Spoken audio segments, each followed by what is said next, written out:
Cervicalgie, cause et symptômes.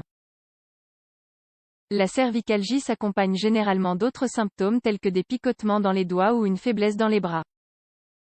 Découvrez-en davantage.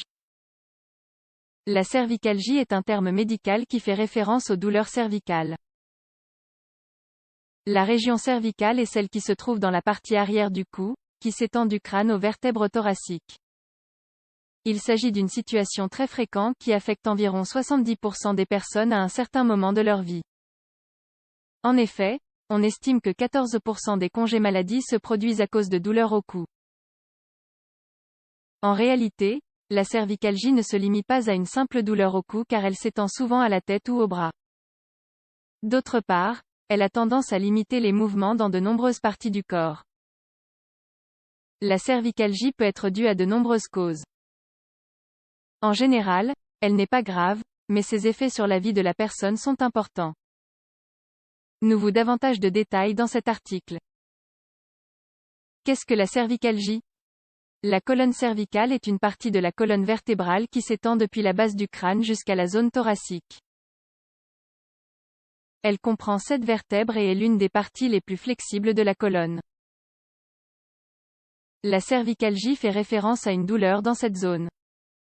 Toutefois, il peut s'agir d'une sensation douloureuse qui s'étend au bras, à la tête ou au dos. Parfois, elle s'accompagne d'autres symptômes, comme les fourmillements dans les doigts, ou des vertiges et des nausées. Cette douleur cervicale est le résultat de nombreuses causes. Elle peut être due à des altérations des muscles ou des ligaments, à des lésions dans les vertèbres ou les articulations, voire même des pathologies nerveuses. De même, la cervicalgie est souvent due à une mauvaise posture. Pour que la position corporelle soit correcte, notre tête doit se positionner correctement sur le cou. Cependant, de nombreuses personnes ont la tête trop en avant, ce qui entraîne une tension excessive des muscles dorsaux de la nuque.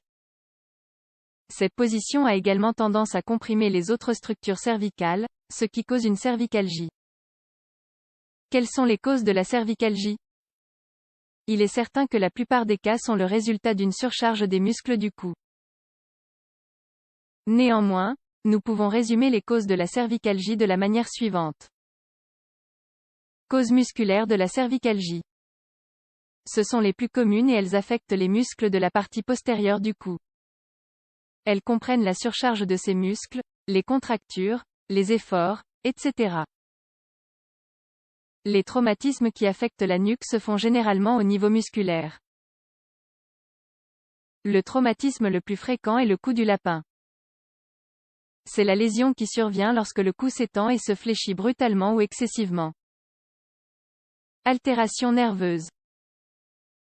La cervicalgie peut également être due à des lésions nerveuses qui sont, à leur tour, la conséquence de nombreuses autres raisons. Elles surviennent principalement à cause d'une hernie discale. Il s'agit d'une situation dans laquelle le disque qui se trouve entre les vertèbres s'est déplacé de son endroit habituel. Il fait alors pression sur les nerfs et génère des douleurs et autres symptômes neurologiques. Par ailleurs, la cervicalgie peut être une douleur rapportée. Cela signifie qu'il s'agit en réalité d'une douleur provenant d'une autre partie du corps. Par exemple, une lésion dans l'épaule ou même à l'œsophage peut produire ce symptôme. D'autres maladies de la colonne cervicale. Comme nous l'avons déjà mentionné, il existe de nombreuses maladies qui peuvent provoquer une cervicalgie. En ce qui concerne celles qui affectent directement la colonne cervicale, les principales sont la sténose cervicale ainsi que l'arthrose. La sténose cervicale est une pathologie qui entraîne un rétrécissement du canal dans la colonne. Ce rétrécissement peut finir par endommager la moelle épinière. Elle est généralement la conséquence du vieillissement puisqu'elle affecte à la fois les disques intervertébraux ainsi que les vertèbres et les ligaments. Cette maladie cause également une perte de la force et une sensibilité dans les mains, entre autres symptômes. L'arthrose est une pathologie articulaire très fréquente qui correspond à une usure du cartilage articulaire.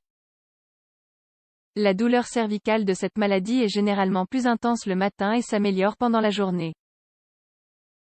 Conclusion. La cervicalgie est le terme utilisé pour désigner les douleurs de la zone cervicale. Bien que ces causes soient nombreuses et souvent peu graves, il est important de consulter un médecin pour réaliser un diagnostic et choisir le bon traitement.